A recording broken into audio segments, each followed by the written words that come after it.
Assalamualaikum warahmatullahi wabarakatuh. Kami mahasiswa UIN Raden Mas Said Surakarta, Fakultas Adab dan Bahasa, Program Studi Pendidikan Bahasa Inggris Kelompok 8 Semester 5. Video ini dibuat dalam rangka untuk memenuhi salah satu tugas dari mata kuliah Akhlak dan Tasawuf dengan dosen pengampu Bapak Ali Mustafak MAG. Kami dari kelompok 8 yang terdiri dari 2 anggota kelompok saling bekerja sama dalam memenuhi tugas dengan judul materi Sejarah Tasawuf di Indonesia dan tokohnya Syekh Nurdin Ar-Raniri.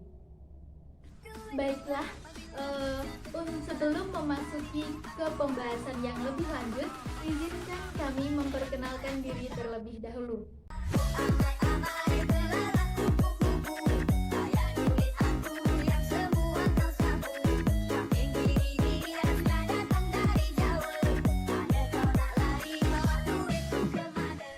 Baiklah, untuk pembahasan kali ini kami akan menyampaikan 3 pokok pembahasan. Yang pertama yaitu tentang sejarah tasawuf di Indonesia.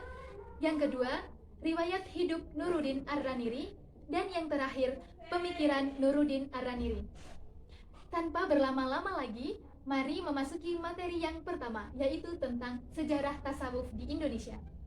Sejarah tasawuf di Indonesia. Berdasarkan catatan sejarah, aliran tasawuf yang pertama kali tumbuh di Nusantara atau di Indonesia adalah yang bercorak falsafi seperti yang dikembangkan oleh Hamzah Fansuri sekitar abad 16 awal atau abad 17 sekitar tahun 1600-an dan Syamsuddin Sumatrani sekitar tahun 1575 sampai 1630. Perannya awal abad 17. Menurut ahli sejarah, mereka ini hidup sezaman dan ketika itu Aceh diperintah oleh Sultan Alauddin Riyah Shah yaitu tahun 1588 sampai 1604. Disinyalir ajaran mereka ini hanya mengembangkan ajaran yang dimunculkan oleh tokoh tasawuf falsafi sebelumnya seperti Ibnu Arabi, Al-Halaj, dan yang lainnya. Kehadiran 2 tokoh berikut setelah Hamzah dan Syamsuddin mulai mengkritisi ajaran pendahulunya tersebut yang dianggap terlalu jauh melangkah dalam menempuh jalan sufi. Tokoh yang dimaksud adalah Nuruddin Ar-Raniri, mukim di Aceh tahun 1637 sampai 1644 dan lahir sekitar tahun 1580-an. Dan juga Abdul Rauf Al-Singkili yang hidup sekitar tahun 1620 sampai 1693.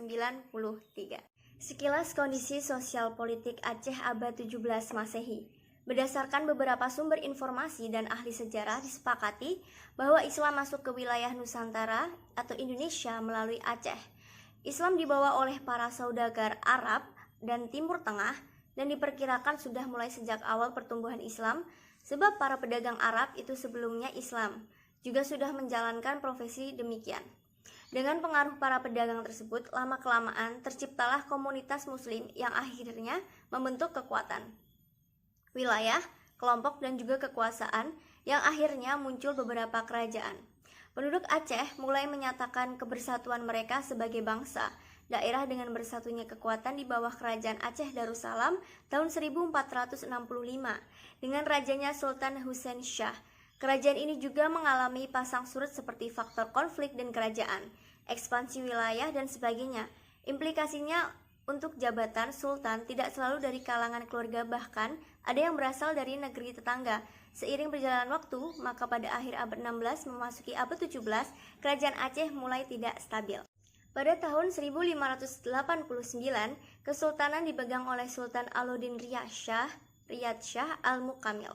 Menurut beberapa sumber, sultan ini memiliki garis keturunan dari dinasti Dar al-Kamal yang memerintah Aceh sebelum unifikasi. Ketika Aceh hampir mengalami kehancuran, muncullah orang muda si pekarsa alam menjadi penguasa kerajaan, yaitu Sultan Iskandar Muda tahun 1607. Pada masa sultan inilah Aceh menampakkan kejayaannya lagi. Berdasarkan analisis sejarah, pada masa pemerintahan beliau, diangkatlah sebagai mufti kerajaan Syekh Syamsuddin Sumatrani. Di samping ada 4 tokoh berikutnya menjadi mufti kerajaan. Masing-masing dari mereka berdakwah dan mengajarkan agama dengan jalan syariat formal dan juga dengan jalan tasawuf. Tampaknya suasananya lebih hidup dengan berdekatan tasawuf dan sepertinya masyarakat cenderung untuk mempelajari agama lewat tasawuf. Perseteruan paham tasawuf mulai muncul di tengah masyarakat. Satu hal yang sangat tampak adalah para mufti lebih mencari tempat aman untuk bersandar di punggung sultan.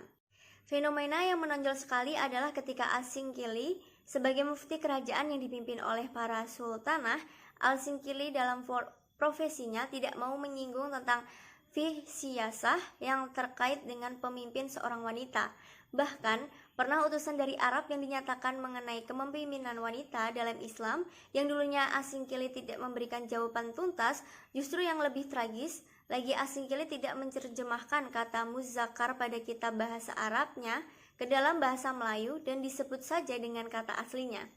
Pada waktu berikutnya datang jawaban dari ulama Tanah Suci yang menyatakan bahwa wanita tidak boleh jadi pemimpin kerajaan. Akhirnya digantilah sultanah terakhir dengan Umar bin Qadi Al-Malik Al-Adil Ibrahim sebagai sultan. Sikap Al-Singkili di atas berguna untuk mempertahankan statusnya sebagai pejabat kerajaan, tapi memberikan citra yang buruk baginya. Riwayat hidup Nuruddin Ar-Raniri. Nuruddin Muhammad bin Ali bin Hasaji Al-Hamid atau Al-Humayat Al-Syafi'i Al-Ajdarusi Al-Raniri lahir di Ranir, sekarang Rander, sebuah kota pelabuhan tua di Gujarat. Ia belajar agama pertama kalinya di kota kelahirannya, kemudian ke Tarim, Arab Selatan yang dipandang sebagai pusat studi ilmu agama pada masa itu. Kemudian ia melanjutkan ke Mekah dan Madinah untuk ibadah haji di tahun 1621. Setelah itu, ia pulang ke India. Nuruddin adalah seorang syekh dalam tarekat Rifaiyah. Ia diterima di tarekat ini melalui seorang guru tarekat, yaitu Syekh Abu Hafs Umar bin Abdullah Bashiban dari Tarim. Asal kedatangan Nuruddin Ar-Raniri tidak terlepas dari kemasyhuran Aceh sebagai kota pusat perdagangan yang menggantikan Malaka. Karena pada saat itu Malaka telah dikuasai oleh Portugis. Karena faktor tersebut, dalam waktu 50 tahun kota Aceh telah menjadi pusat perdagangan, kebudayaan, politik, dan pengajian agama di kawasan Asia Tenggara. Kedatangannya ke Aceh untuk pertama kalinya yaitu sebelum 1637, karena tidak mendapatkan sambutan yang layak oleh Sultan Iskandar Muda, ia kemudian melanjutkan perjalanan ke semenanjung Tanah Melayu dan menetap di Pahang. Sebagaimana yang diketahui bahwa pada masa pemerintahan Sultan Iskandar Muda, paham keagamaan yang dianut adalah Wujudiyah dengan tokohnya Syamsuddin As-Samatrani, yang dengan sendirinya paham tersebut bertentangan dengan ajaran yang dibawa oleh Ar-Raniri. Puncak karir dari Nuruddin Ar-Raniri sendiri dimulai pada kedatangannya yang kedua di Aceh. Setelah meninggalnya Sultan Iskandar Muda yang digantikan oleh Sultan Iskandar Sani, diikuti oleh kematian Syamsuddin As-Samatrani, murid dari Hamzah Fansuri, sebagai tokoh agama. Ar-Raniri kemudian diangkat oleh Sultan Iskandar Sani menjadi penasihat sekaligus mufti dan mempunyai gelar Syekh al-Islam. Pada masa pemerintahannya, Ar-Raniri hidup selama 7 tahun di Aceh. Dia banyak mencurahkan perhatian dan pemikirannya untuk menentang doktrin Wujudiyah. Ia bahkan mengeluarkan fatwa untuk memburu orang-orang sesat, yaitu pengikut paham Wujudiyah, membunuh mereka yang tidak mau meninggalkan ajaran tersebut, juga membakar kitab-kitab karya Hamzah Fansuri dan juga Syamsuddin As-Samatrani. Selanjutnya adalah tentang pemikiran Nuruddin Ar-Raniri. Mengenai ajaran Wujudiyah, Ar-Raniri menganggapnya sebagai paham yang menyimpang dari Islam. Ia menentang ajaran tentang kesatuan wujud antara Tuhan dengan makhluk serta perbedaan antara syariat dan hakikat. Ar-Raniri berpendapat bahwa jika makhluk dan alam itu satu, maka semua hewan, tumbuhan, dan hal-hal yang berwujud adalah Allah. Dengan demikian, apa yang dimakan, diminum, dibakar, itu adalah Allah. Hal itu juga berarti bahwa segala perbuatan manusia termasuk perbuatan tercela itu juga perbuatan Allah. Dalam argumen kedua, Ar-Raniri mengatakan bahwa jika memang benar bahwa Tuhan dan makhluk itu hakikatnya satu, maka manusia memiliki sifat-sifat Allah. Dengan demikian, manusia akan mengetahui dan dapat berbuat segala sesuatu, baik itu yang ada di langit dan yang ada di bumi. Dua argumen tersebut cukup tepat dan masuk akal untuk menggugurkan ajaran wujudiyah. Araniri menjelaskan kedudukan Allah dan makhluk. Alam semesta merupakan ciptaan Allah dan Allah adalah penciptanya. Selanjutnya, Araniri melanjutkan diskusi ajaran wujudiyah yang menyatakan bahwa wujud Allah itu wujud makhluk dan wujud makhluk adalah wujud Allah tidak terlepas dari 4 kemungkinan.